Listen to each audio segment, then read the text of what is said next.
అందరికీ నమస్తే. రాజకీయాల్లో ఓడలు బండ్లైతాయి, బండ్లు ఓడలైతాయి అనేటటువంటి ఒక సామెత ఏ రకంగా ఉందో, ఈరోజు మొన్న వచ్చినటువంటి భారతదేశంలో వచ్చినటువంటి సార్వత్రిక ఎన్నికలలో కూడా నరేంద్ర మోడీ బీజేపీ ప్రభుత్వానికి కూడా ఒక సవాల్ ఏర్పడింది. మరి ముఖ్యంగా అబ్కి బార్ 400 అని ఎన్ని ఊకదంపుడు ఉపన్యాసాలు, ఎన్ని దొంగ సర్వేలు, మీడియాని మొత్తం కొనేసి ఎన్ని తప్పుడు ప్రచారాలు చేయించుకున్నా అంతిమంగా సొంతంగా భారతీయ జనతా పార్టీకి మెజార్టీ లేదు. ఇప్పుడు ఏదైతే వాళ్ళ మిత్రపక్షాలైనటువంటి ఆంధ్రప్రదేశ్లో టీడీపీ కావచ్చు, బీహార్లో ఆర్జేడీ కావచ్చు, మరికొన్ని మిత్రపక్షాల మీద ఆధారపడి దినదిన గండమని ప్రభుత్వాన్ని సాగించే పరిస్థితి నరేంద్ర మోడీ ప్రభుత్వానికి వచ్చింది. మరి నేను ఒకటి చెప్తున్నా. ముఖ్యంగా ఆ రోజు ప్రత్యేక తెలంగాణ రాష్ట్రం ఏర్పడ్డప్పుడు కాంగ్రెస్ ప్రభుత్వం ఆ బిల్లులో ఆంధ్రప్రదేశ్ రాష్ట్రానికి 10 సంవత్సరాల పాటు ప్రత్యేక హోదా ఇస్తా అని చెప్పి ఆ రోజు బిల్లులో పెడితే, నరేంద్ర మోడీ వచ్చిన తర్వాత బీజేపీ ప్రభుత్వం దాన్ని పక్కన పెట్టి దాదాపు 10 సంవత్సరాలు ఆంధ్రప్రదేశ్కు ఒక రాజధాని లేని రాష్ట్రంగా చేసి వాళ్ళని చాలా ఇబ్బందులకు ఆర్థికంగా గురి చేసి ఆ రోజు వాళ్ళ ప్రత్యేక హోదా ఇవ్వలేదు. ఎవరికి రాని సువర్ణ అవకాశం ఈరోజు చంద్రబాబు నాయుడు గారికి వచ్చింది. ఆంధ్రప్రదేశ్ రాష్ట్రానికి ప్రత్యేక హోదా ఇస్తేనే నేను ఎన్డీఏకు సపోర్ట్ చేస్తా, లేకుంటే నేను నా మద్దతును విరమించుకుంటా అంటే నరేంద్ర మోడీ ఏ క్షణమైన ప్రత్యేక హోదా ఇవ్వాల్సిందే, ఇవ్వక తప్పదు. కావున ఖచ్చితంగా నరేంద్ర మోడీకి మీద ఒత్తిడి తీసుకొని వచ్చి చంద్రబాబు నాయుడు ప్రత్యేక హోదా సాధనకై కృషి చేయాలి. ఎందుకంటే గొప్ప అవకాశం వచ్చింది, లేకపోతే నరేంద్ర మోడీ ప్రభుత్వం కూలిపోయే అవకాశం ఉంది.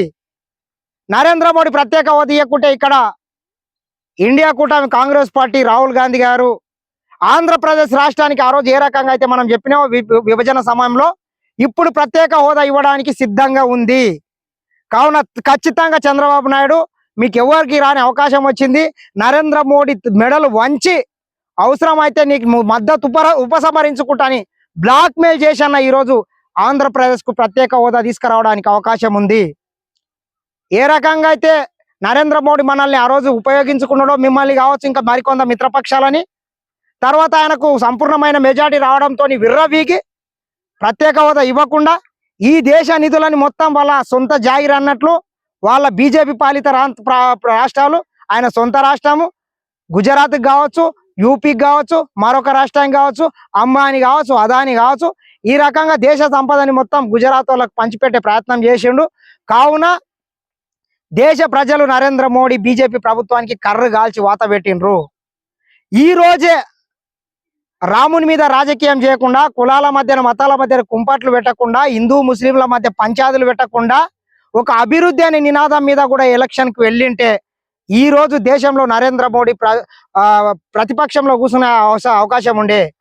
కావున దీన్ని గ్రహించి ఈ దేశ ప్రజల్ని తప్పుదో పట్టించి మరొకసారి తన అమ్ముడు అయిన మీడియాని, గోధి మీడియా, మోడీ మీడియాని అన్ని కలిపి దేశంలో ఈరోజు మరొకసారి బొటాబోటి మెజార్టీ తోటి ఈరోజు అధికారంలోకి రావడం జరిగింది. 400 గెలుస్తా, 450 గెలుస్తా అని ఎన్ని ఎత్తులు వేసినా కానీ దేశ ప్రజలు చిత్తు చేసి నరేంద్ర మోడీకి తక్కువ మెజార్టీ, బోటాబోటి మెజార్టీ, ఒక 30-40 సీట్ల కన్నా ఇండియా కూటమి కన్నా ఎక్కువ రావడం జరిగింది. కావున ఖచ్చితంగా ఆంధ్రప్రదేశ్కు ప్రత్యేక హోదా రావడానికి చంద్రబాబు నాయుడు నరేంద్ర మోడీ మీద ఒత్తిడి తీసుకురావాలి. లేకుంటే ఆయన మద్దతు ఉపసంహరించుకుంటే అక్కడ కేంద్రంలో నరేంద్ర మోడీ ప్రధానమంత్రి కుర్చీలో కూర్చోవడానికి కూడా అవకాశం లేదు.